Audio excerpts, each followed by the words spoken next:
Fala pessoal, Júnior Botafoguense na área, trazendo mais um vídeo aqui para vocês, tá?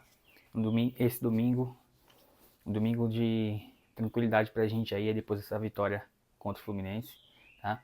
Antes de iniciar o vídeo, quem puder deixa o like aí, se inscreve no canal, ativa o sininho aí de notificações, dá aquela moral aí pro canal para que a gente possa continuar crescendo e trazendo mais informações sobre o Botafogo para vocês, tá bom?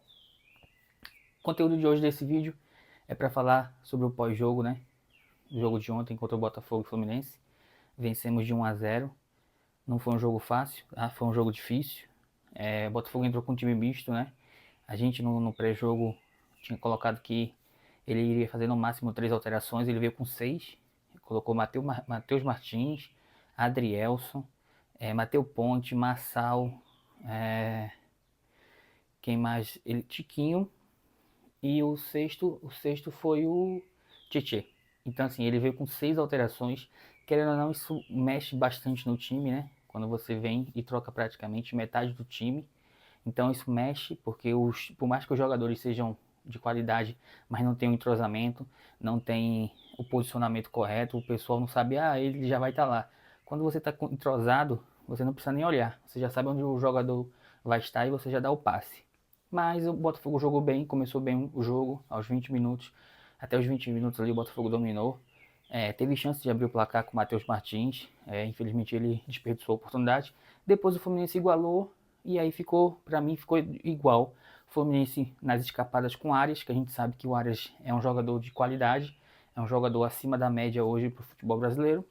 Então o Arias realmente incomodou bastante. O Marçal fez um bom jogo, não foi um jogo espetacular, mas ele marcou bem o Arias. Ele não deixou o Arias realmente se criar. O Arias tentava, tanto que no segundo tempo o Arias inverte, vai para o outro lado para tentar fazer alguma jogada. O primeiro tempo basicamente foi isso, o Botafogo dominando as ações do jogo, o Fluminense igualou um pouquinho, e aí a gente vai com esse 0-0 para o intervalo. No segundo tempo, o Botafogo volta melhor do que o Fluminense. O Fluminense tentando jogar também. O Fluminense também veio com um time misto. Ele veio sem a zaga titular dele e fez algumas alterações também. Mas o Botafogo está em cima e melhora no segundo tempo, tá?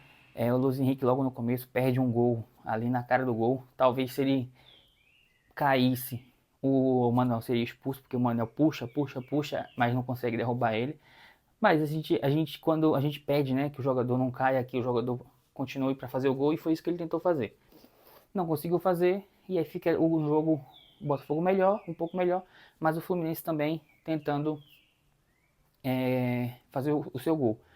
Tem um lance, que é o lance do Matheus Martins em cima do Cano, que os torcedores do Fluminense estão reclamando de pênalti, né? Eu achei normal, tá? Já teve contra o Botafogo também vários lances assim, não foi dado, tá? Mas se fosse dado, a gente tem que lembrar também daquele pisão que o Marcelo deu no Matheus Martins. E foi um pisão claro, né? Não adianta achar que, tipo, ele não viu. Ele viu sim. O Marcelo, ele viu e pisou. Então ali era, no mínimo, pro VAR também ter chamado. Então, assim, se o pênalti, aconteceu o pênalti no Cano do Matheus Martins, ali era para ter sido expulso, tá? E aí o juiz terminou não dando nada para os dois lados.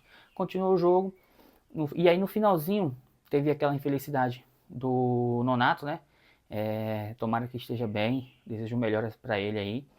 E ele termina tendo que sair por ter um corte acho que na testa, né?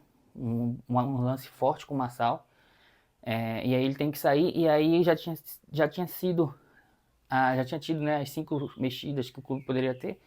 Termina por conta do protocolo, né? Porque se for choque de cabeça pode ter mais uma alteração. E ele coloca o Felipe Melo. E aí no finalzinho, o Gregory, um monstro, o que jogou esse cara?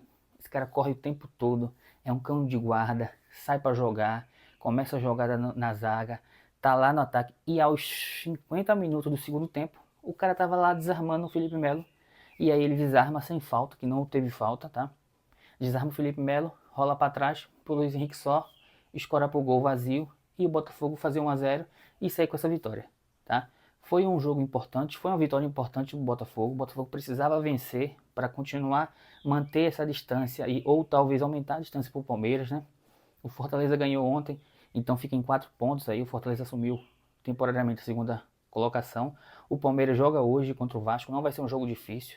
não vai ser um jogo fácil para o Palmeiras. Eles estão sem o Estevão, então assim, o Estevão é quase 50% do ataque do Palmeiras, né? Ele que cria as maiores jogadas. Então a gente tem tudo aí para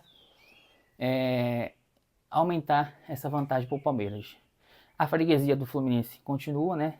Agora são 6 vitórias consecutivas, 7 jogos sem perder.